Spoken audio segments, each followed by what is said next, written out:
Book the Third, The Track of a Storm. Chapter 1. In Secret. The traveller fared slowly on his way, who fared towards Paris from England in the autumn of the year 1792. More than enough of bad roads, bad equipages, and bad horses he would have encountered to delay him, though the fallen and unfortunate King of France had been upon his throne in all his glory. But the changed times were fraught with other obstacles than these. Every town gate and village taxing house had its band of citizen patriots, with their national muskets in a most explosive state of readiness, who stopped all comers and goers, cross-questioned them, inspected their papers, looked for their names in lists of their own, turned them back, or sent them on, or stopped them and laid them in hold, as their capricious judgment or fancy deemed best for the dawning republic, one and indivisible, of liberty, equality, fraternity, or death. A very few French leagues of his journey were accomplished, when Charles Darnay began to perceive that for him, along these country roads, there was no hope of return until he should have been declared a good citizen at Paris. Whatever might befall now, he must on to his journey's end. Not a mean village closed upon him, not a common barrier dropped across the road behind him, but he knew it to be another iron door in the series that was barred between him and England. The universal watchfulness so encompassed him that if he had been taken in a net, or were being forwarded to his destination in a cage, he could not have felt his freedom more completely gone. This universal watchfulness not only stopped him on the highway 20 times in a stage, but retarded his progress 20 times in a day, by riding after him and taking him back, riding before him and stopping him by anticipation, riding with him and keeping him in charge. He had been days upon his journey in France alone, when he went to bed tired out in a little town on the high road, still a long way from Paris. Nothing but the production of the afflicted Gabelle's letter from his prison of the Abbaye would have got him on so far. His difficulty at the guard-house in this small place had been such that he felt his journey to have come to a crisis, and he was therefore as little surprised as a man could be to find himself awakened at the small inn to which he had been remitted until morning in the middle of the night. Awakened by a timid local functionary and 3 armed patriots in rough red caps and with pipes in their mouths, who sat down on the bed. "Emigrant," said the functionary, "I am going to send you on to Paris under an escort." "Citizen, I desire nothing more than to get to Paris, though I could dispense with the escort." "Silence!" growled a red cap, striking at the coverlet with the butt end of his musket. "Peace, aristocrat!" "It is as the good patriot says," observed the timid functionary. "You are an aristocrat, and must have an escort, and must pay for it." "I have no choice," said Charles Darnay. "Choice! Listen to him," cried the same scowling red cap, "as if it was not a favour to be protected from the lamp iron." "It is always as the good patriot says," observed the functionary. "Rise and dress yourself, emigrant." Darnay complied, and was taken back to the guard-house, where other patriots in rough red caps were smoking, drinking, and sleeping by a watch-fire. Here he paid a heavy price for his escort, and hence he started with it on the wet, wet roads at 3 o'clock in the morning. The escort were 2 mounted patriots in red caps and tricoloured cockades, armed with national muskets and sabres, who rode one on either side of him. The escorted governed his own horse, but a loose line was attached to his bridle, the end of which one of the patriots kept girded round his wrist. In this state they set forth, with the sharp rain driving in their faces, clattering at a heavy dragoon trot over the uneven town pavement and out upon the mire-deep roads. In this state they traversed without change, except of horses and pace, all the mire-deep leagues that lay between them and the capital.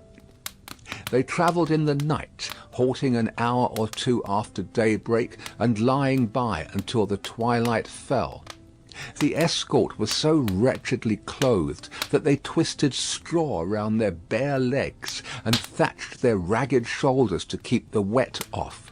Apart from the personal discomfort of being so attended, and apart from such considerations of present danger as arose from one of the patriots being chronically drunk and carrying his musket very recklessly, Charles Darnay did not allow the restraint that was laid upon him to awaken any serious fears in his breast, for he reasoned with himself that it could have no reference to the merits of an individual case that was not yet stated, and of representations, confirmable by the prisoner in the Abbaye, that were not yet made. But when they came to the town of Beauvais, which they did at eventide, when the streets were filled with people, he could not conceal from himself that the aspect of affairs was very alarming. An ominous crowd gathered to see him dismount of the posting yard, and many voices called out loudly, "Down with the emigrant!" He stopped in the act of swinging himself out of his saddle, and resuming it as his safest place, said, "Emigrant, my friends, do you not see me here in France of my own will?" "You are a cursed emigrant," cried a farrier, making at him in a furious manner through the press, hammer in hand, "and you are a cursed aristocrat." The postmaster interposed himself between this man and the rider's bridle, at which he was evidently making, and soothingly said, "Let him be, let him be. He'll be judged at Paris." "Judged," repeated the farrier, swinging his hammer. "Ay, and condemned as a traitor." At this the crowd roared approval. Checking the postmaster, who was for turning his horse's head to the yard, the drunken patriot sat composedly in his saddle looking on, with the line round his wrist. Darnay said, as soon as he could make his voice heard, "Friends, you deceive yourselves, or you are deceived. I am not a traitor." "He lies," cried the smith. "He is a traitor since the decree. His life is forfeit to the people. His cursed life is not his own." At the instant when Darnay saw a rush in the eyes of the crowd, which another instant would have brought upon him, the postmaster turned his horse into the yard, the escort rode in close upon his horse's flanks, and the postmaster shut and barred the crazy double gates. The farrier struck a blow upon them with his hammer, and the crowd groaned, but no more was done. "What is this decree that the smith spoke of?" Darnay asked the postmaster, when he had thanked him, and stood beside him in the yard. "Truly, a decree for selling the property of emigrants." "When passed?" "On the 14th, the day I left England. Everybody says it is but one of several, and that there will be others, if there are not already, banishing all emigrants and condemning all to death who return. That is what he meant when he said your life was not your own." "But there are no such decrees yet."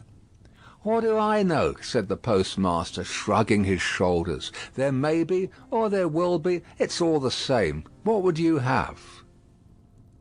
They rested on some straw in a loft until the middle of the night, and then rode forward again when all the town was asleep. Among the many wild changes observable on familiar things which made this wild ride unreal, not the least was the seeming rarity of sleep. After long and lonely spurring over dreary roads, they would come to a cluster of poor cottages, not steeped in darkness, but all glittering with lights, and would find the people in a ghostly manner in the dead of the night, circling hand in hand round a shrivelled tree of liberty, or all drawn up together singing a liberty song. Happily, however, there was sleep in Beauvais that night to help them out of it, and they passed on once more into solitude and loneliness, jingling through the untimely cold and wet among impoverished fields that had yielded no fruits of the earth that year, diversified by the blackened remains of burnt houses, and by the sudden emergence from ambuscade and sharp reining up across their way of patriot patrols on the watch on all the roads. Daylight at last found them before the wall of Paris. The barrier was closed and strongly guarded when they rode up to it. "Where are the papers of this prisoner?" demanded a resolute-looking man in authority who was summoned out by the guard. Naturally struck by the disagreeable word, Charles Darnay requested the speaker to take notice that he was a free traveller and French citizen in charge of an escort which the disturbed state of the country had imposed upon him, and which he had paid for. "Where," repeated the same personage, without taking any heed of him whatever, "are the papers of this prisoner?" The drunken patriot had them in his cap, and produced them. Casting his eyes over Gabelle's letter, the same personage in authority showed some disorder and surprise, and looked at Darnay with a close attention. He left escort and escorted without saying a word, however, and went into the guard-room. Meanwhile, they sat upon their horses outside the gate. Looking about him while in this state of suspense, Charles Darnay observed that the gate was held by a mixed guard of soldiers and patriots, the latter far outnumbering the former, and that while ingress into the city for peasants' carts bringing in supplies, and for similar traffic and traffickers was easy enough, egress, even for the homeliest people, was very difficult. A numerous medley of men and women, not to mention beasts and vehicles of various sorts, was waiting to issue forth. But the previous identification was so strict that they filtered through the barrier very slowly. Some of these people knew their turn for examination to be so far off that they lay down on the ground to sleep or smoke, while others talked together or loitered about. The red cap and tricolour cockade were universal, both among men and women. When he had sat in his saddle some half hour, taking note of these things, Darnay found himself confronted by the same man in authority, who directed the guard to open the barrier. Then he delivered to the escort, drunk and sober, a receipt for the escorted, and requested him to dismount. He did so, and the two patriots, leading his tired horse, turned and rode away without entering the city. He accompanied his conductor into a guard-room, smelling of common wine and tobacco, where certain soldiers and patriots, asleep and awake, drunk and sober, and in various neutral states between sleeping and waking, drunkenness and sobriety, were standing and lying about. The light in the guard-house, half derived from the waning oil lamps of the night, and half from the overcast day, was in some correspondingly uncertain condition. Some registers were lying open on a desk, and an officer of a coarse, dark aspect presided over these. "Citizen Defarge," said he to Darnay's conductor, as he took a slip of paper to write on. "Is this the emigrant Evrémonde?" "This is the man." "Your age, Evrémonde?" 37. "Married, Evrémonde?" "Yes." "Where married?" "In England." "Without doubt. Where is your wife, Evrémonde?" "In England." "Without doubt. You are consigned, Evrémonde, to the prison of La Force." "Just heaven!" exclaimed Darnay. "Under what law, and for what offence?" The officer looked up from his slip of paper for a moment. "We have new laws, Evrémonde, and new offences since you were here." He said it with a hard smile, and went on writing. "I entreat you to observe that I have come here voluntarily in response to that written appeal of a fellow countryman which lies before you. I demand no more than the opportunity to do so without delay. Is not that my right?" "Emigrants have no rights, Evrémonde," was the stolid reply. The officer wrote until he had finished, read over to himself what he had written, sanded it, and handed it to Defarge with the words, "In secret." Defarge motioned with the paper to the prisoner that he must accompany him. The prisoner obeyed, and the guard of 2 armed patriots attended them. "Is it you," said Defarge in a low voice, as they went down the guard-house steps and turned into Paris, "who married the daughter of Dr. Manette, once a prisoner in the Bastille that is no more?" "Yes," replied Darnay, looking at him with surprise. "My name is Defarge, and I keep a wine shop in the Quarter Saint-Antoine. Possibly you have heard of me?" "My wife came to your house to reclaim her father?" "Yes." The word wife seemed to serve as a gloomy reminder to Defarge to say with sudden impatience, "In the name of that sharp female newly born, and called La Guillotine, why did you come to France?" "You heard me say why a minute ago. Do you not believe it is the truth?" "A bad truth for you," said Defarge, speaking with knitted brows, and looking straight before him. "Indeed, I am lost here. All here is so unprecedented, so changed, so sudden and unfair, that I am absolutely lost. Will you render me a little help?" "None." Defarge spoke, always looking straight before him. "Will you answer me a single question?" "Perhaps. According to its nature, you can say what it is." "In this prison that I am going to so unjustly, shall I have some free communication with the world outside?" "You will see." "I am not to be buried there, prejudged, and without any means of presenting my case?" "You will see. But what, then? Other people have been similarly buried in worse prisons before now. But never by me, citizen Defarge." Defarge glanced darkly at him for answer, and walked on in a steady and set silence. The deeper he sank into this silence, the fainter hope there was, or so Darnay thought, of his softening in any slight degree. He therefore made haste to say, "It is of the utmost importance to me, you know, citizen, even better than I of how much importance, that I should be able to communicate to Mr. Lorry of Tellson's Bank, an English gentleman who is now in Paris, the simple fact, without comment, that I have been thrown into the prison of La Force. Will you cause that to be done for me?" "I will do," Defarge doggedly rejoined, "nothing for you. My duty is to my country and the people. I am the sworn servant of both. Against you, I will do nothing for you." Charles Darnay felt it hopeless to entreat him further, and his pride was touched besides. As they walked on in silence, he could not but see how used the people were to the spectacle of prisoners passing along the streets. The very children scarcely noticed him. A few passers turned their heads, and a few shook their fingers at him as an aristocrat.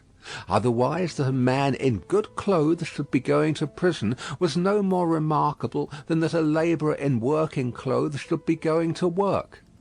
In one narrow, dark, and dirty street through which they passed, an excited orator, mounted on a stool, was addressing an excited audience on the crimes against the people of the king and the royal family.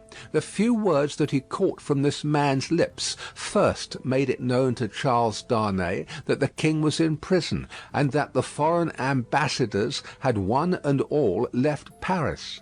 On the road, except at Beauvais, he had heard absolutely nothing. The escort and the universal watchfulness had completely isolated him. That he had fallen among far greater dangers than those which had developed themselves when he left England, he of course knew now. That perils had thickened about him fast, and might thicken faster and faster yet, he of course knew now. He could not but admit to himself that he might not have made this journey if he could have foreseen the events of a few days. And yet his misgivings were not so dark as, imagined by the light of this later time, they would appear. Troubled as the future was, it was the unknown future, and in its obscurity there was ignorant hope. The horrible massacre, days and nights long, which, within a few rounds of the clock, was to set a great mark of blood upon the blessed garnering time of harvest, was as far out of his knowledge as if it had been 100,000 years away. The sharp female newly born, and called La Guillotine, was hardly known to him, or to the generality of people, by name.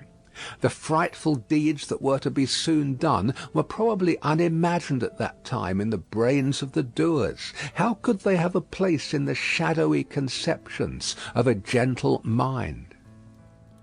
Of unjust treatment in detention and hardship, and in cruel separation from his wife and child, he foreshadowed the likelihood or the certainty. But beyond this he dreaded nothing distinctly. With this on his mind, which was enough to carry into a dreary prison courtyard, he arrived at the prison of La Force. A man with a bloated face opened the strong wicket, to whom Defarge presented the emigrant Evrémonde. "What the devil? How many more of them?" exclaimed the man with the bloated face. Defarge took his receipt without noticing the exclamation, and withdrew with his two fellow patriots. "What the devil, I say again!" exclaimed the gaoler, left with his wife. "How many more?" The gaoler's wife, being provided with no answer to the question, merely replied, "One must have patience, my dear." 3 turnkeys who entered responsive to a bell she rang echoed the sentiment, and one added, "For the love of liberty," which sounded in that place like an inappropriate conclusion. The prison of La Force was a gloomy prison, dark and filthy, and with a horrible smell of foul sleep in it. Extraordinary how soon the noisome flavour of imprisoned sleep becomes manifest in all such places that are ill cared for. "In secret, too," grumbled the gaoler, looking at the written paper, "as if I was not already full to bursting." He stuck the paper on a file, in an ill humour, and Charles Darnay awaited his further pleasure for half an hour, sometimes pacing to and fro in the strong arched room, sometimes resting on a stone seat, in either case detained to be imprinted on the memory of the chief and his subordinates. "Come," said the chief at length, taking up his keys. "Come with me, emigrant." Through the dismal prison twilight his new charge accompanied him by corridor and staircase, many doors clanging and locking behind them, until they came into a large, low, vaulted chamber, crowded with prisoners of both sexes. The women were seated at a long table, reading and writing, knitting, sewing, and embroidering. The men were for the most part standing behind their chairs, or lingering up and down the room.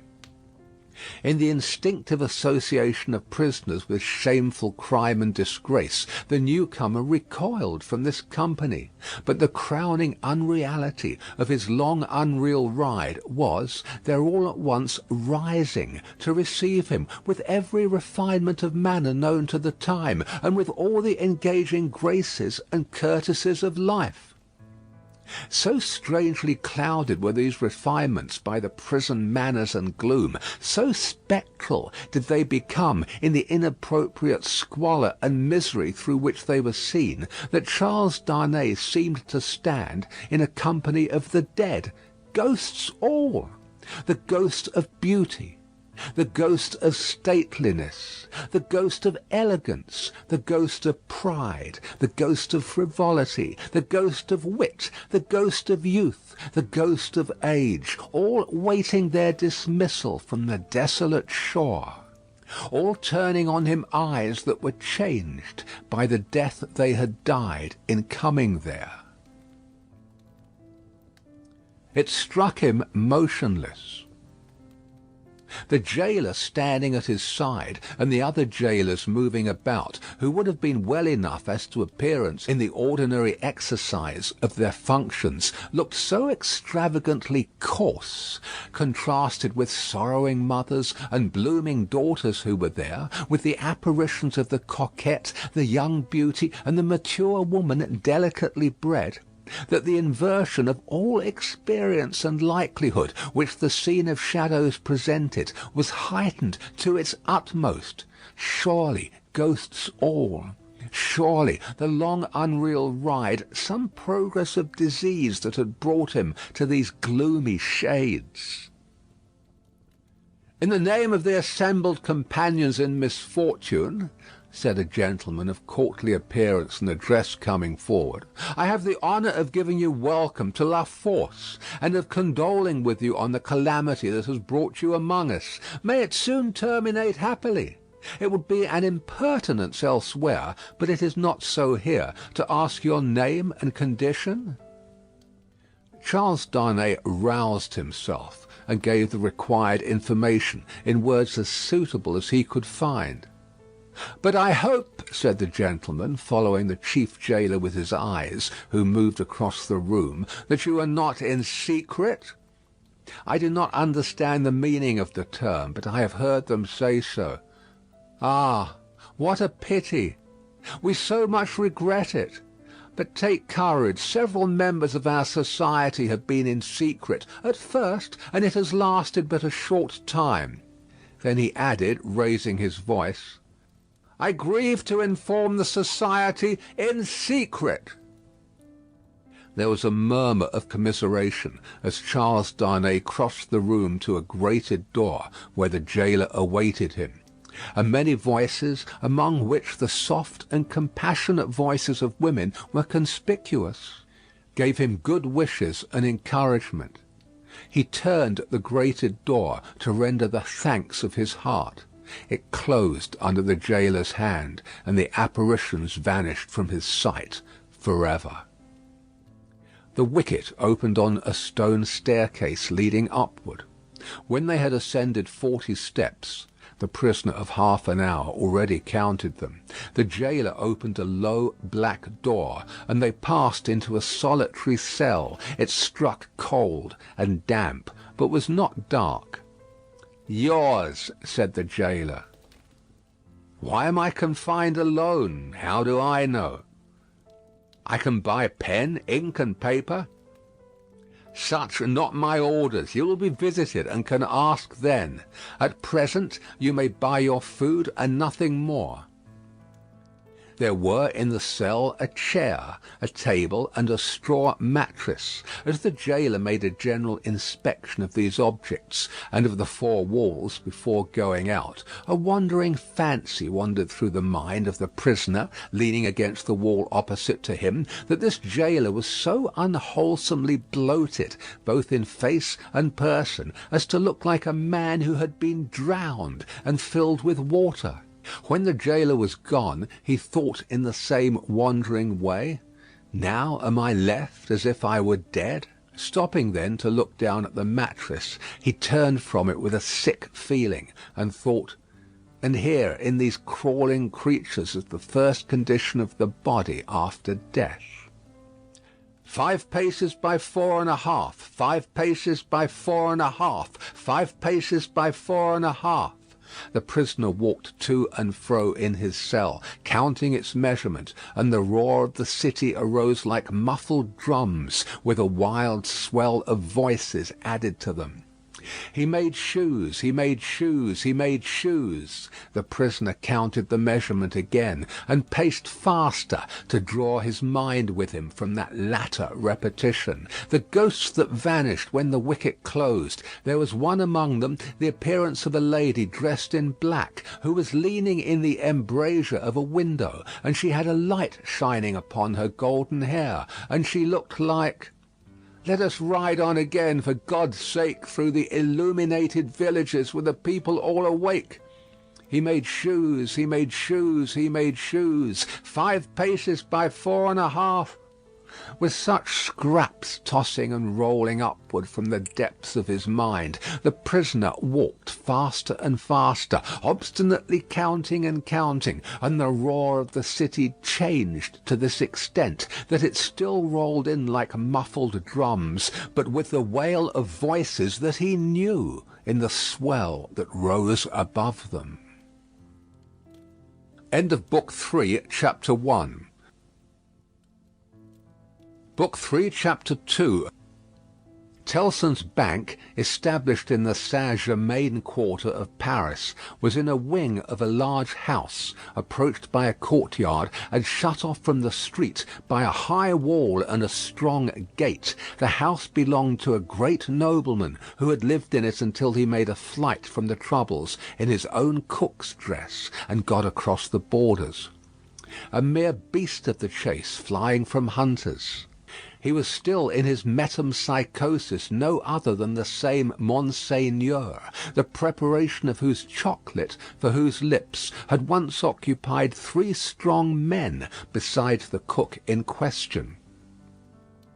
Monseigneur gone, and the 3 strong men absolving themselves from the sin of having drawn his high wages by being more than ready and willing to cut his throat on the altar of the dawning republic, one and indivisible, of liberty, equality, fraternity, or death, Monseigneur's house had been first sequestrated and then confiscated. For all things moved so fast, and decree followed decree with that fierce precipitation, that now upon the 3rd night of the autumn month of September, patriot emissaries of the law were in possession of Monseigneur's house, and had marked it with the tricolour, and were drinking brandy in its state apartments. A place of business in London like Tellson's place of business in Paris would soon have driven the house out of its mind and into the Gazette, for what would staid British responsibility and respectability have said to orange trees in boxes in a bank courtyard, and even to a Cupid over the counter? Yet such things were. Tellson's had whitewashed the Cupid, but he was still to be seen on the ceiling in the coolest linen, aiming, as he very often does, at money from morning to night. Bankruptcy must inevitably have come of this young pagan in Lombard Street, London, and also of a curtained alcove in the rear of the immortal boy, and also of a looking-glass let into the wall, and also of clerks, not at all old, who danced in public on the slightest provocation. Yet a French Tellson's could get on with these things exceedingly well, and, as long as the Times held together, no man had taken fright at them, and drawn out his money. What money would be drawn out of Tellson's henceforth, and what would lie there lost and forgotten? What plate and jewels would tarnish in Tellson's hiding places, while the depositors rusted in prisons, and when they should have violently perished? How many accounts with Tellson's, never to be balanced in this world, must be carried over into the next? No man could have said that night any more than Mr. Jarvis Lorry could, though he thought heavily of these questions. He sat by a newly lighted wood fire. The blighted and unfruitful year was prematurely cold, and on his honest and courageous face there was a deeper shade than the pendant lamp could throw, or any object in the room distortedly reflect. A shade of horror. He occupied rooms in the bank in his fidelity to the house of which he had grown to be a part, like strong root ivy. It chanced that they derived a kind of security from the patriotic occupation of the main building, but the true-hearted old gentleman never calculated about that. All such circumstances were indifferent to him, so that he did his duty. On the opposite side of the courtyard, under a colonnade, was extensive standing for carriages, where indeed some carriages of Monseigneur yet stood. Against two of the pillars were fastened two great flaring flambeaux, and in the light of these, standing out in the open air, was a large grindstone, a roughly mounted thing, which appeared to have hurriedly been brought there from some neighbouring smithy or other workshop. Rising and looking out of window at these harmless objects, Mr. Lorry shivered, and retired to his seat by the fire. He had opened not only the glass window, but the lattice blind outside it, and he closed both again, and he shivered through his frame. From the streets beyond the high wall and the strong gate there came the usual night hum of the city, with now and then an indescribable ring in it, weird and unearthly, as if some unwonted sounds of a terrible nature were going up to heaven. "Thank God," said Mr. Lorry, clasping his hands, "that no one near and dear to me is in this dreadful town to-night. May he have mercy on all who are in danger."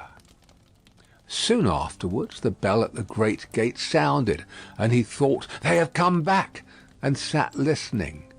But there was no loud irruption into the courtyard, as he had expected, and he heard the gate clash again, and all was quiet. The nervousness and dread that were upon him inspired that vague uneasiness respecting the bank which a great change would naturally awaken with such feelings roused. It was well guarded, and he got up to go among the trusty people who were watching it, when his door suddenly opened, and two figures rushed in, at sight of which he fell back in amazement. Lucie and her father!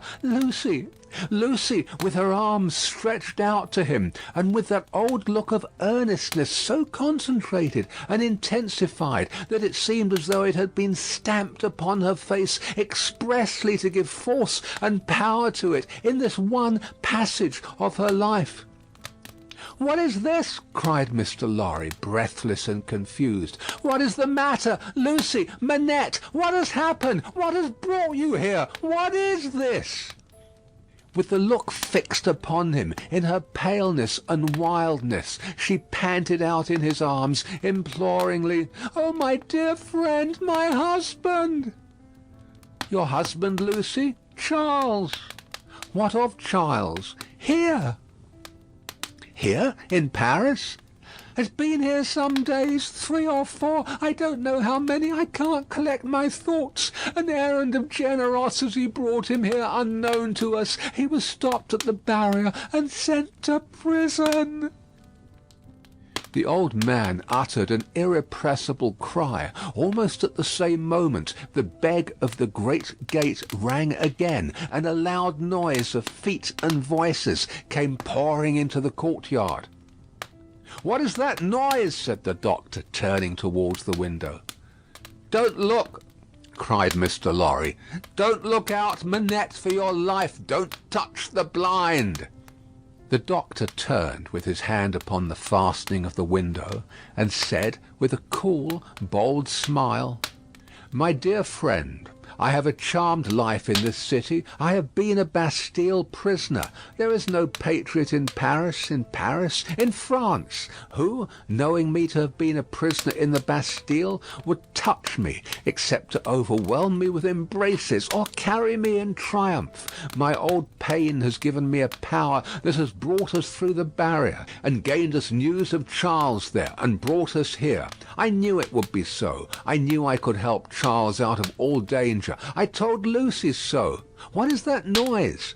His hand was again upon the window. "Don't look!" cried Mr. Lorry, absolutely desperate. "No, Lucie, my dear, not you." He got his arm round her and held her. "Don't be so terrified, my love. I solemnly swear to you that I know of no harm having happened to Charles; that I had no suspicion even of his being in this fatal place. What prison is he in?" "La Force." "La Force. Lucie, my child, if ever you were brave and serviceable in your life, and you were always both, you will compose yourself now to do exactly as I bid you, for more depends upon it than you can think, or I can say. There is no help for you in any action on your part tonight. You cannot possibly stir out. I say this because what I must bid you to do for Charles' sake is the hardest thing to do of all. You must instantly be obedient, still and quiet. You must let me put you in a room at the back here. You must leave your father and me alone for 2 minutes, and as there are life and death in the world, you must not delay." "I will be submissive to you. I see in your face that you know I can do nothing else than this. I know you are true." The old man kissed her, and hurried her into his room, and turned the key, then came hurrying back to the doctor, and opened the window and partly opened the blind, and put his hand upon the doctor's arm, and looked out with him into the courtyard. Looked out upon a throng of men and women, not enough in number or near enough to fill the courtyard, not more than 40 or 50 in all. The people in possession of the house had let them in at the gate, and they had rushed in to work at the grindstone. It had evidently been set up there for their purpose, as in a convenient and retired spot. But such awful workers, and such awful work! The grindstone had a double handle, and, turning at it madly, were 2 men, whose faces, as their long hair flapped back when the whirlings of the grindstone brought their faces up, were more horrible and cruel than the visages of the wildest savages in their most barbarous disguise. False eyebrows and false moustaches were stuck upon them, and their hideous countenances were all bloody and sweaty, and all awry with howling, and all staring and glaring with beastly excitement and want of sleep. As these ruffians turned and turned, their matted locks, now flung forward over their eyes, now flung backward over their necks, some women held wine to their mouths that they might drink. And what with dropping blood, and what with dropping wine, and what with the stream of sparks struck out of the stone, all their wicked atmosphere seemed gore and fire. The eye could not detect one creature in the group free from the smear of blood. Shouldering one another to get next at the sharpening stone were men stripped to the waist, with the stain all over their limbs and bodies, men in all sorts of rags, with the stain upon those rags, men devilishly set off with spoils of women's lace and silk and ribbon, with the stain dyeing those trifles through and through, hatchets, knives, bayonets, swords, all brought to be sharpened, were all red with it. Some of the hacked swords were tied to the wrists of those who carried them, with strips of linen and fragments of dress, ligatures various in kind, but all deep of the one colour. And as the frantic wielders of these weapons snatched them from the stream of sparks and tore away into the streets, the same red hue was red in their frenzied eyes, eyes which any unbrutalized beholder would have given 20 years of life to petrify with a well-directed gun. All this was seen in a moment, as the vision of a drowning man, or of any human creature at any very great pass could see a world if it were there. They drew back from the window, and the doctor looked for explanation in his friend's ashy face. "They are," Mr. Lorry whispered the words, glancing fearfully round at the locked room, "murdering the prisoners. If you are sure of what you say, if you really have the power you think you have, as I believe you have, make yourself known to these devils and get taken to La Force. It may be too late, I don't know, but let it not be a minute later." Dr. Manette pressed his hand, hastened bareheaded out of the room, and was in the courtyard when Mr. Lorry regained the blind.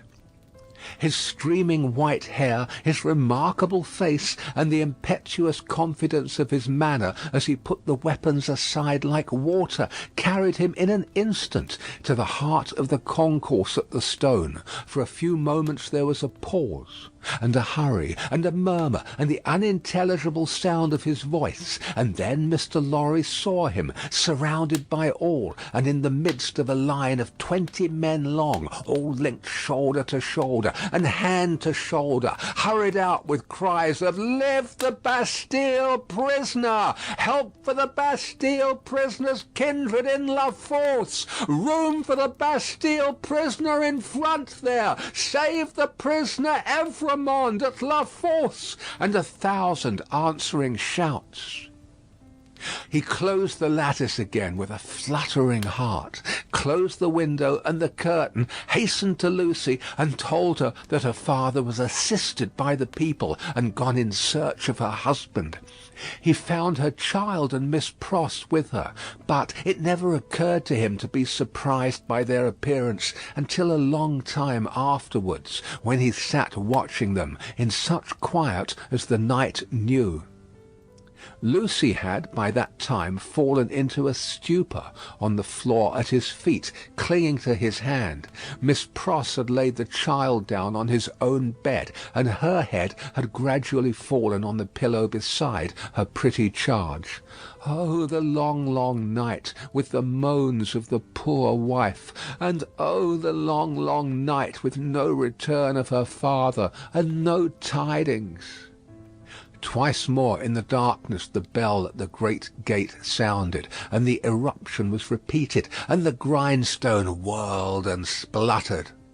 "What is it?" cried Lucie, affrighted. "Hush! The soldiers' swords are sharpened there," said Mr. Lorry. "The place is national property now, and used as a kind of armoury, my love."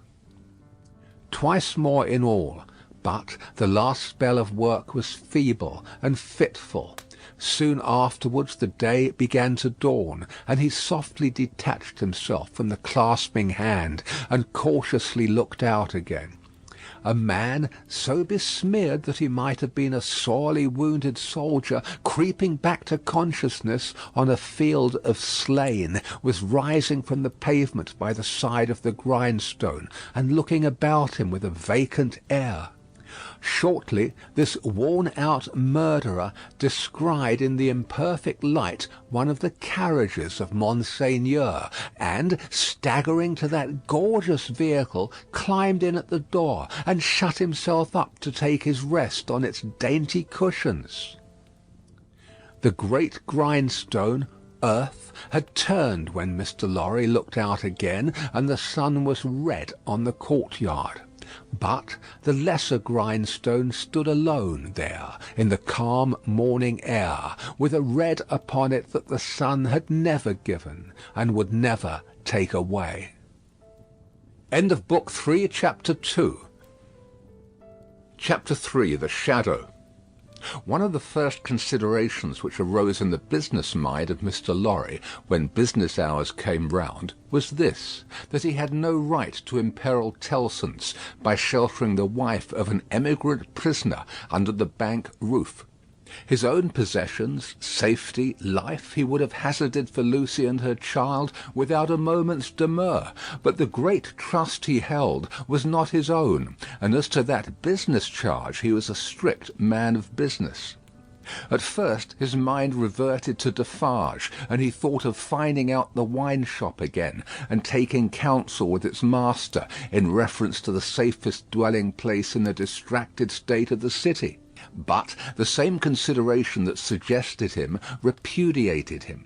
He lived in the most violent quarter, and doubtless was influential there, and deep in its dangerous workings.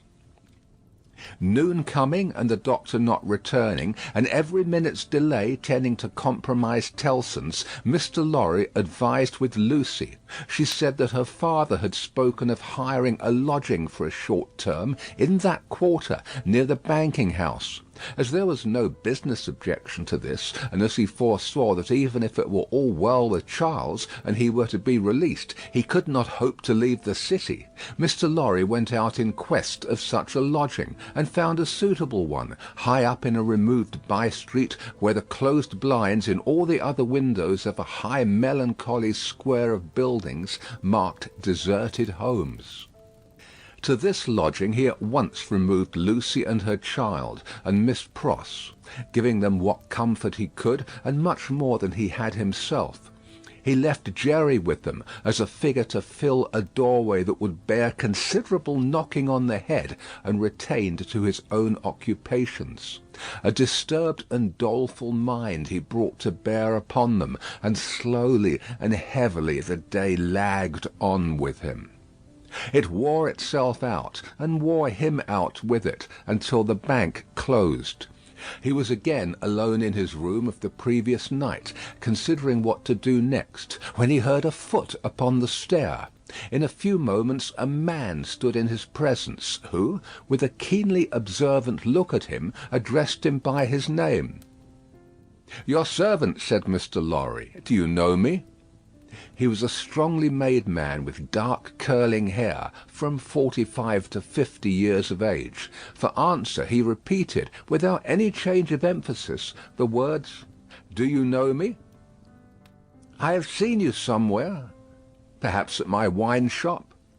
Much interested and agitated, Mr. Lorry said, "You come from Dr. Manette?" "Yes, I come from Dr. Manette." "And what says he? What does he send me?" Defarge gave into his anxious hand an open scrap of paper. It bore the words in the doctor's writing, "Charles is safe, but I cannot safely leave this place yet. I have obtained the favour that the bearer has a short note from Charles to his wife. Let the bearer see his wife." It was dated from La Force within an hour. "Will you accompany me," said Mr. Lorry, joyfully relieved after reading this note aloud, "to where his wife resides?" "Yes," returned Defarge. Scarcely noticing as yet in what a curiously reserved and mechanical way Defarge spoke, Mr. Lorry put on his hat, and they went down into the courtyard. There they found two women, one knitting. "Madame Defarge, surely," said Miss Lorry, who had left her in exactly the same attitude some 17 years ago. "It is she," observed her husband. "Does Madame go with us?" inquired Mr. Lorry, seeing that she moved as they moved. "Yes." "That she may be able to recognise the faces and know the persons. It is for their safety." Beginning to be struck by Defarge's manner, Mr. Lorry looked dubiously at him, and led the way. Both the women followed, the second woman being the Vengeance. They passed through the intervening streets as quickly as they might, ascended the staircase of the new domicile, were admitted by Jerry, and found Lucie weeping, alone. She was thrown into a transport by the tidings Mr. Lorry gave her of her husband, and clasped the hand that delivered his note, little thinking what it had been doing near him in the night, and might, but for a chance, have done to him. "Dearest, take courage. I am well, and your father has influence around me. You cannot answer this. Kiss our child for me." That was all the writing. It was so much, however, to her who received it, that she turned from Defarge to his wife, and kissed one of the hands that knitted. It was a passionate, loving, thankful, womanly action. But the hand made no response, dropped cold and heavy, and took to its knitting again.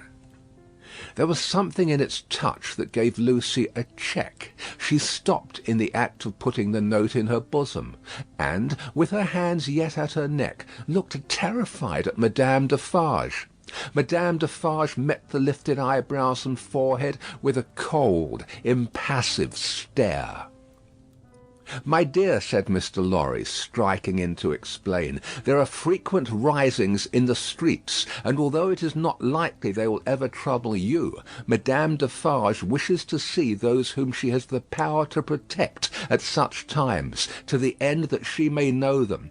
That she may identify them, I believe," said Mr. Lorry, rather halting in his reassuring words, as the stony manner of all the three impressed itself upon him more and more. "I state the case, citizen Defarge?" Defarge looked gloomily at his wife, and gave no other answer than a gruff sound of acquiescence.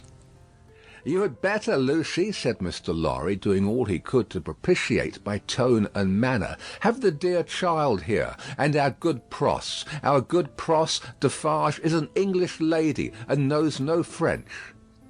The lady in question, whose rooted conviction that she was more than a match for any foreigner was not to be shaken by distress and danger, appeared with folded arms, and observed in English to the Vengeance, whom her eyes first encountered, "Well, I am sure, Boldface, I hope you are pretty well." She also bestowed a British cough on Madame Defarge, but neither of the two took much heed of her. "Is this his child?" said Madame Defarge, stopping in her work for the first time, and pointing her knitting needle at little Lucie, as if it were the finger of fate.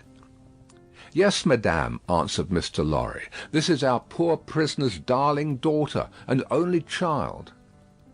The shadow attendant on Madame Defarge and her party seemed to fall so threatening and dark on the child, that her mother instinctively kneeled on the ground beside her, and held her to her breast. The shadow attendant on Madame Defarge and her party seemed then to fall, threatening and dark, on both the mother and the child. "It is enough, my husband," said Madame Defarge. "I have seen them. We may go." But the suppressed manner had enough of menace in it, not visible and presented, but indistinct and withheld, to alarm Lucie into saying, as she laid her appealing hand on Madame Defarge's dress, "You will be good to my poor husband. You will do him no harm. You will help me to see him if you can." "Your husband is not my business here," returned Madame Defarge, looking down at her with perfect composure. "It is the daughter of your father who is my business here." "For my sake, then, be merciful to my husband, for my child's sake. She will put her hands together and pray you to be merciful. We are more afraid of you than of these others." Madame Defarge received it as a compliment, and looked at her husband. Defarge, who had been uneasily biting his thumbnail and looking at her, collected his face into a sterner expression. "What is it that your husband says in that little letter?" asked Madame Defarge, with a lowering smile. "Influence? He says something touching influence?" "That my father," said Lucie, hurriedly taking the paper from her breast, but with her alarmed eyes on her questioner and not on it, "has much influence around him." "Surely it will release him," said Madame Defarge. "Let it do so." "As a wife and mother," cried Lucie, most earnestly, "I implore you to have pity on me, and not to exercise any power that you possess against my innocent husband, but to use it in his behalf. O sister woman, think of me as a wife and mother." Madame Defarge looked coldly as ever at the suppliant, and said, turning to her friend the Vengeance, "The wives and mothers we have been used to see since we were as little as this child, and much less, have not been greatly considered. We have known their husbands and fathers laid in prison and kept from them often enough. All our lives we have seen our sister women suffer, in themselves and in their children, poverty, nakedness, hunger, thirst, sickness, misery, oppression, and neglect of all kinds." "We have seen nothing else," returned the Vengeance. "We have borne this a long time," said Madame Defarge, turning her eyes again upon Lucie. "Judge you, is it likely that the trouble of one wife and mother would be much to us now?" She resumed her knitting and went out. The Vengeance followed. Defarge went last and closed the door. "Courage, my dear Lucie," said Mr. Lorry, as he raised her. "Courage, courage! So far all goes well with us. Much, much better than it has of late gone with many poor souls. Cheer up, and have a thankful heart." "I am not thankless, I hope, but that dreadful woman seems to throw a shadow on me and on all my hopes." "Tut, tut," said Mr. Lorry. "What is this despondency in the brave little breast? A shadow indeed! No substance in it, Lucie." But the shadow of the manner of these Defarges was dark upon himself, for all that, and in his secret mind it troubled him greatly. End of Book 3, Chapter 3. Chapter 4. Calm in Storm. Dr. Manette did not return until the morning of the 4th day of his absence. So much of what had happened in that dreadful time as could be kept from the knowledge of Lucie was so well concealed from her that not until long afterwards, when France and she were far apart, did she know that 1,100 defenceless prisoners of both sexes and all ages had been killed by the populace, that 4 days and nights had been darkened by this deed of horror, and that the air around her had been tainted by the slain. She only knew that there had been an attack upon the prisons, that all political prisoners had been in danger, and that some had been dragged out by the crowd and murdered. To Mr. Lorry the doctor communicated under an injunction of secrecy, on which he had no need to dwell, that the crowd had taken him through a scene of carnage to the prison of La Force, that in the prison he had found a self-appointed tribunal sitting, before which the prisoners were brought singly, and by which they were rapidly ordered to be put forth to be massacred, or to be released, or, in a few cases, to be sent back to their cells. That, presented by his conductors to this tribunal, he had announced himself by name and profession as having been for 18 years a secret and unaccused prisoner in the Bastille. That one of the bodies so sitting in judgment had risen and identified him, and that this man was Defarge. That hereupon he had ascertained, through the registers on the table, that his son-in-law was among the living prisoners, and had pleaded hard to the tribunal, of whom some members were asleep and some awake, some dirty with murder, and some clean, some sober, and some not, for his life and liberty. That, in the first frantic greetings lavished on him as a notable sufferer under the overthrown system, it had been accorded to him to have Charles Darnay brought before the lawless court and examined.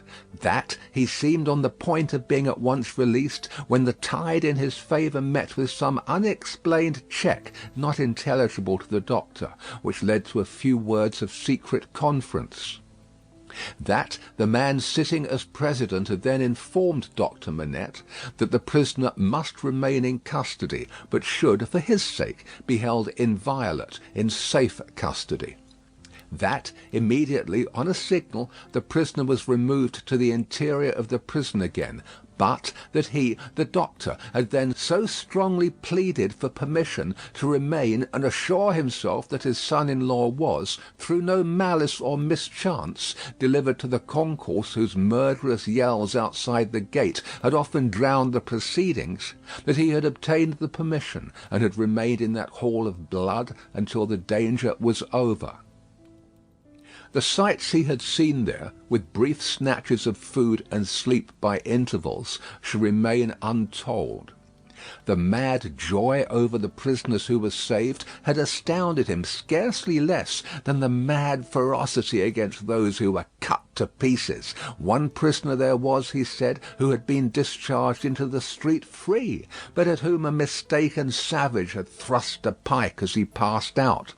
Being besought to go to him and dress the wound, the doctor had passed out at the same gate, and had found him in the arms of a company of Samaritans, who were seated on the bodies of their victims, with an inconsistency as monstrous as anything in this awful nightmare. They had helped the healer, and tended the wounded man with the gentlest solicitude, had made a litter for him, and escorted him carefully from the spot, had then caught up their weapons and plunged anew into a butchery so dreadful that the doctor had covered his eyes with his hands and swooned away in the midst of it. As Mr. Lorry received these confidences, and as he watched the face of his friend, now 62 years of age, a misgiving arose within him that such dread experiences would revive the old danger. But he had never seen his friend in his present aspect. He had never at all known him in his present character. For the first time the doctor felt now that his suffering was strength and power. For the first time he felt that in that sharp fire he had slowly forged the iron which could break the prison door of his daughter's husband and deliver him. It all tended to a good end, my friend. It was not mere waste and ruin. As my beloved child was helpful in restoring me to myself, I will be helpful now in restoring the dearest part of herself to her. By the aid of heaven, I will do it. Thus Dr. Manette.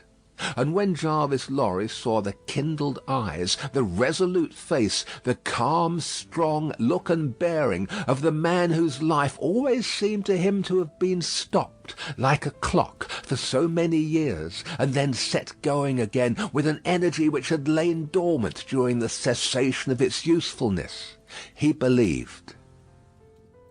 Greater things than the doctor had at that time to contend with would have yielded before his persevering purpose, while he kept himself in his place as a physician whose business was with all degrees of mankind, bond and free, rich and poor, bad and good. He used his personal influence so wisely that he was soon the inspecting physician of 3 prisons, and among them of La Force. He could now assure Lucie that her husband was no longer confined alone, but was mixed with the general body of prisoners. He saw her husband weekly, and brought sweet messages to her, straight from his lips.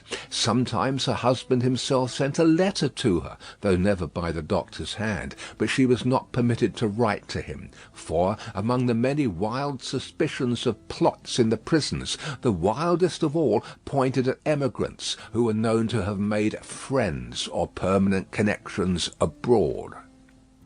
This new life of the doctor's was an anxious life, no doubt. Still, the sagacious Mr. Lorry saw that there was a new sustaining pride in it. Nothing unbecoming tinged the pride. It was a natural and worthy one, but he observed it as a curiosity. The doctor knew that up to that time his imprisonment had been associated in the minds of his daughter and his friend with his personal affliction, deprivation, and weakness. Now that this was changed, and he knew himself to be invested through that old trial with forces to which they both looked for Charles' ultimate safety and deliverance, he became so far exalted by the change that he took the lead and direction, and required them as the weak to trust to him as the strong. The preceding relative positions of himself and Lucie were reversed, yet only as the liveliest gratitude and affection could reverse them, for he could have had no pride but in rendering some service to her who had rendered so much to him.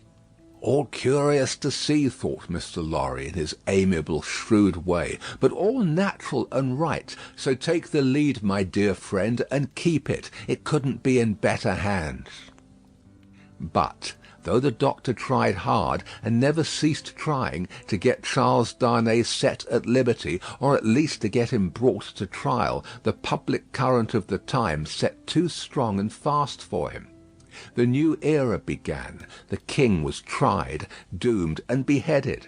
The Republic of Liberty, Equality, Fraternity, or Death, declared for victory or death against the world in arms. The black flag waved night and day from the great towers of Notre Dame. 300,000 men, summoned to rise against the tyrants of the earth, rose from all the varying soils of France, as if the dragon's teeth had been sown broadcast, and had yielded fruit equally on hill and plain, on rock, in gravel, and alluvial mud, under the bright sky of the south and under the clouds of the north, in fell and forest, in the vineyards and the olive grounds, and among the cropped grass and the stubble of the corn, along the fruitful banks of the broad rivers, and in the sand of the seashore. What private solicitude could rear itself against the deluge of the year one of liberty, the deluge rising from below, not falling from above, and with the windows of heaven shut, not opened? There was no pause, no pity, no peace, no interval of relenting rest, no measurement of time. Through days and nights, circled as regularly as when time was young, and the evening and morning were the first day, other count of time there was none. Hold of it was lost in the raging fever of a nation, as it is in the fever of one patient. Now, breaking the unnatural silence of a whole city, the executioner showed the people the head of the king, and now it seemed almost in the same breath the head of his fair wife, which had had 8 weary months of imprisoned widowhood and misery to turn it grey. And yet, observing the strange law of contradiction which obtains in all such cases, the time was long while it flamed by so fast. A revolutionary tribunal in the capital, and 40 or 50,000 revolutionary committees all over the land, a law of the suspected, which struck away all security for liberty or life, and delivered over any good and innocent person to any bad and guilty one. Prisons gorged with people who had committed no offence and could obtain no hearing. These things became the established order and nature of appointed things, and seemed to be ancient usage before they were many weeks old. Above all, one hideous figure grew as familiar as if it had been before the general gaze from the foundations of the world, the figure of the sharp female called la guillotine. It was the popular theme for jests. It was the best cure for headache. It infallibly prevented the hair from turning grey. It imparted a peculiar delicacy to the complexion. It was the national razor which shaved close. Who kissed la guillotine looked through the little window and sneezed into the sack. It was the sign of the regeneration of the human race. It superseded the cross. Models of it were worn on breasts, from which the cross was discarded, and it was bowed down to and believed in where the cross was denied. It sheared off heads so many that it and the ground it most polluted were a rotten red. It was taken to pieces like a toy puzzle for a young devil, and was put together again when the occasion wanted it. It hushed the eloquent, struck down the powerful, abolished the beautiful and good. 22 friends of high public mark, 21 living and 1 dead, it had lopped the heads off in one morning in as many minutes. The name of the strong man of old Scripture had descended to the chief functionary who worked it, but, so armed, he was stronger than his namesake and blinder, and tore away the gates of God's own temple every day. Among these terrors and the brood belonging to them, the doctor walked with a steady head, confident in his power, cautiously persistent in his end, never doubting that he would save Lucie's husband at last. Yet the current of the time swept by, so strong and deep, and carried the time away so fiercely, that Charles had lain in prison 1 year and 3 months, when the doctor was thus steady and confident. So much more wicked and distracted had the revolution grown in that December month, that the rivers of the south were encumbered with the bodies of the violently drowned by night, and prisoners were shot in lines and squares under the the southern wintry sun. Still the doctor walked among the terrors with a steady head. No man better known than he in Paris at that day, no man in a stranger situation, silent, humane, indispensable in hospital and prison, using his art equally among assassins and victims. He was a man apart. In the exercise of his skill, the appearance and the story of the Bastille captive removed him from all other men. He was not suspected or brought in question, any more than if he had indeed been recalled to life some 18 years before, or were a spirit moving among mortals. End of Book 3, Chapter 4. Chapter 5. The Wood Saw. 1 year and 3 months. During all that time Lucie was never sure from hour to hour but that the guillotine would strike off her husband's head next day. Every day through the stony streets the tumbrils now jolted heavily, filled with condemned. Lovely girls, bright women, brown-haired, black-haired and grey, youths, stalwart men and old, gentle-born and peasant-born, all red wine for la guillotine, all daily brought into light from the dark cellars of the loathsome prisons, and carried to her through the streets to slake her devouring thirst. Liberty, equality, fraternity, or death, the last much the easiest to bestow, O guillotine. If the suddenness of her calamity and the whirling wheels of the time had stunned the doctor's daughter into awaiting the result in idle despair, it would but have been with her as it was with many. But from the hour when she had taken the white head to her fresh young bosom in the garret of Saint Antoine, she had been true to her duties. She was truest to them in the season of trial, as all the quietly loyal and good will always be. As soon as they were established in their new residence, and her father had entered on the routine of his avocations, she arranged the little household as exactly as if her husband had been there. Everything had its appointed place and its appointed time. Little Lucie she taught as regularly as if they had all been united in their English home. The slight devices with which she cheated herself into the show of a belief that they would soon be reunited, the little preparations for his speedy return, the setting aside of his chair and his books, these, and the solemn prayer at night for one dear prisoner especially among the many unhappy souls in prison and the shadow of death, were almost the only outspoken reliefs of her heavy mind. She did not greatly alter in appearance. The plain dark dresses, akin to mourning dresses, which she and her child wore, were as neat and as well attended to as the brighter clothes of happy days. She lost her colour, and the old and intent expression was a constant, not an occasional thing. Otherwise she remained very pretty and comely. Sometimes at night, on kissing her father, she would burst into the grief she had repressed all day, and would say that her sole reliance under heaven was on him. He always resolutely answered, "Nothing can happen to him without my knowledge, and I know that I can save him, Lucie." They had not made the round of their changed life many weeks, when her father said to her, on coming home one evening, "My dear, there is an upper window in the prison to which Charles can sometimes gain access at 3 in the afternoon.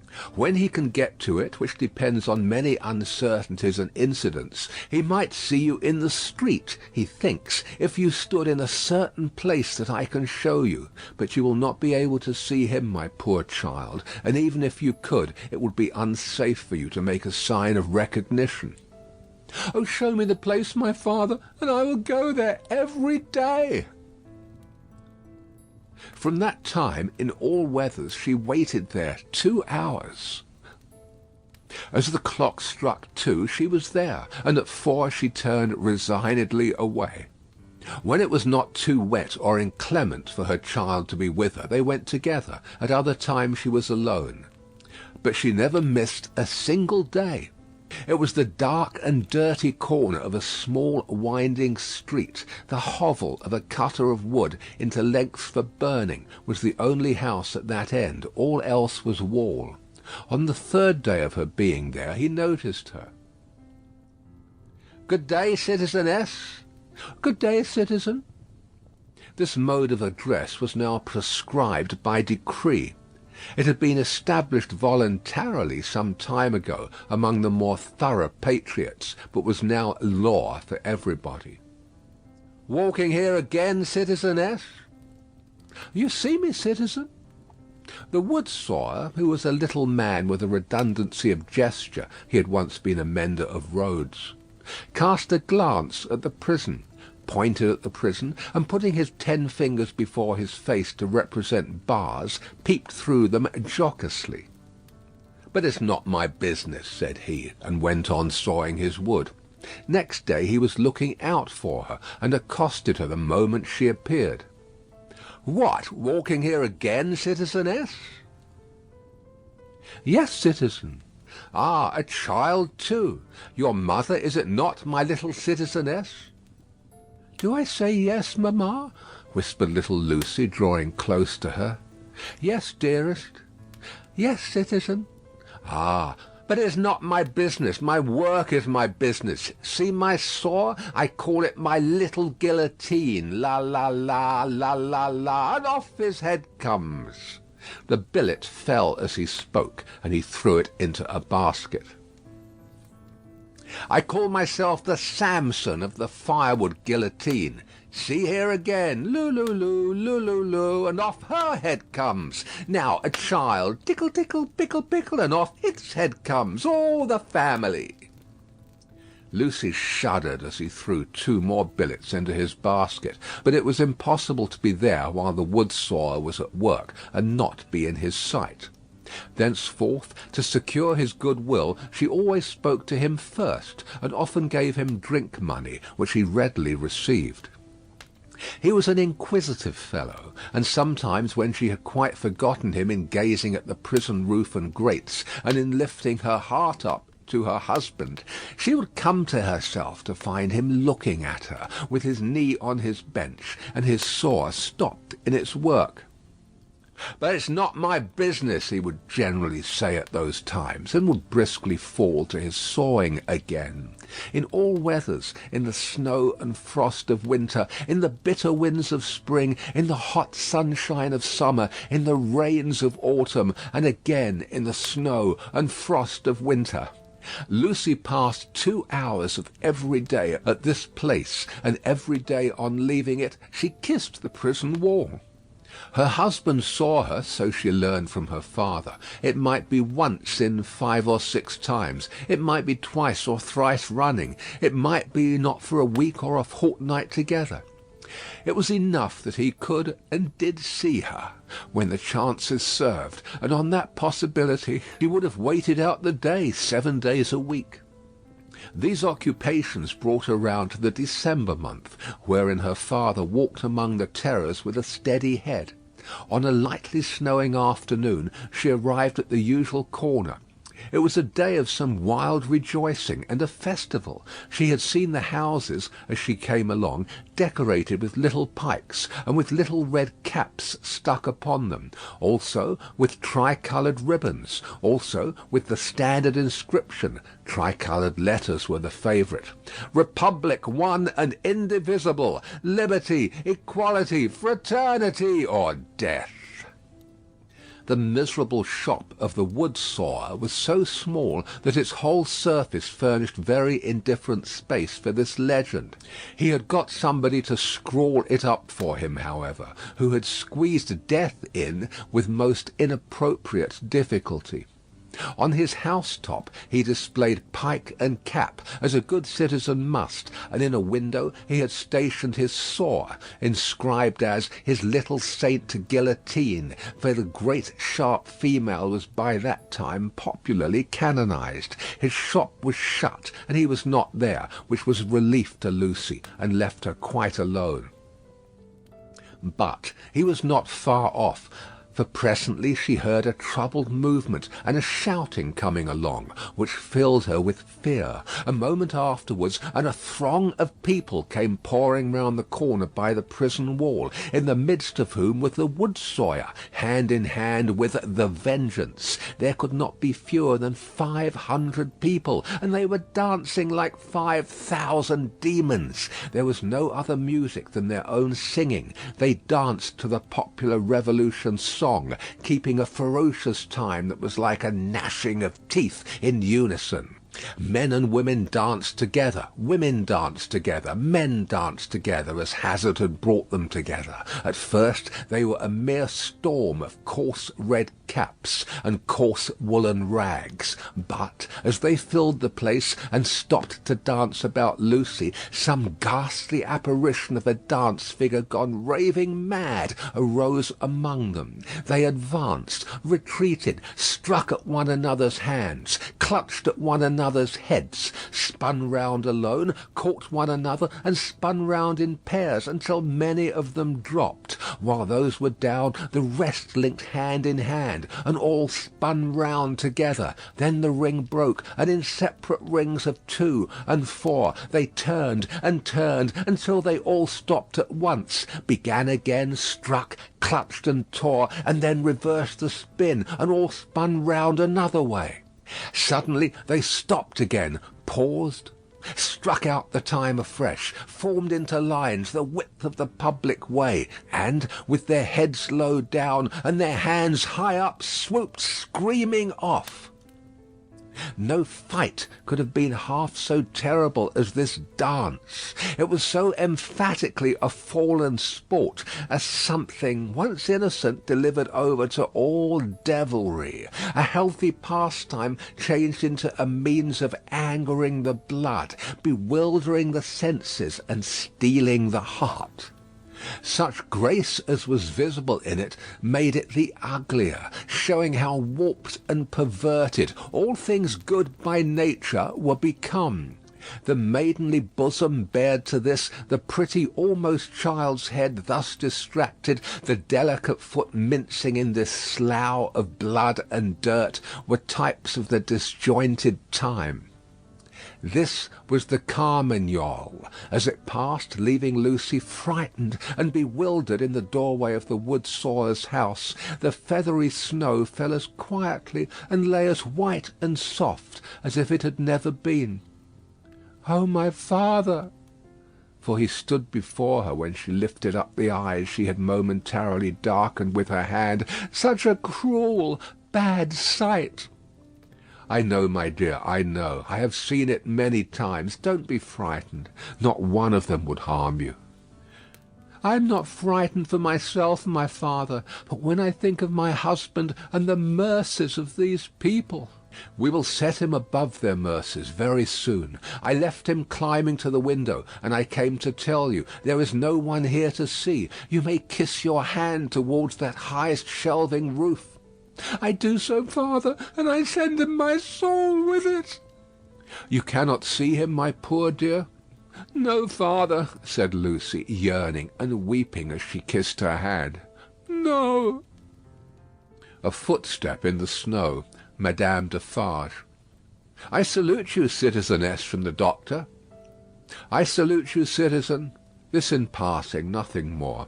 Madame Defarge gone like a shadow over the white road. "Give me your arm, my love. Pass from here with an air of cheerfulness and courage, for his sake. That was well done." They had left the spot. "It shall not be in vain. Charles is summoned for tomorrow." "For tomorrow?" "There is no time to lose. I am well prepared, but there are precautions to be taken that could not be taken until he was actually summoned before the tribunal. He has not received the notice yet, but I know that he will presently be summoned for tomorrow, and removed to the conciergerie. I have timely information. You are not afraid?" She could scarcely answer. "I trust in you." "Do so implicitly. Your suspense is nearly ended, my darling. He shall be restored to you within a few hours. I have encompassed him with every protection. I must see Laurie." He stopped. There was a heavy lumbering of wheels within hearing. They both knew too well what it meant. 1, 2, 3. 3 tumbrils faring away with their dread loads over the hushing snow. "I must see Laurie," the doctor repeated, turning her another way. The staunch old gentleman was still in his trust, had never left it. He and his books were in frequent requisition as to property confiscated and made national. What he could save for the owners, he saved. No better man living to hold fast by what Tellson's had in keeping, and to hold his peace. A murky red and yellow sky and a rising mist from the Seine denoted the approach of darkness. It was almost dark when they arrived at the bank. The stately residence of Monseigneur was altogether blighted and deserted. Above a heap of dust and ashes in the court ran the letters, "National property, Republic one and indivisible, liberty, equality, fraternity, or death." Who could that be with Mr. Lorry, the owner of the riding coat upon the chair, who must not be seen? From whom newly arrived did he come out, agitated and surprised, to take his favourite in his arms? To whom did he appear, to repeat her faltering words, when, raising his voice and turning his head towards the door of the room from which he had issued, he said, "Removed to the conciergerie and summoned for to-morrow"? End of Book 3, Chapter 5.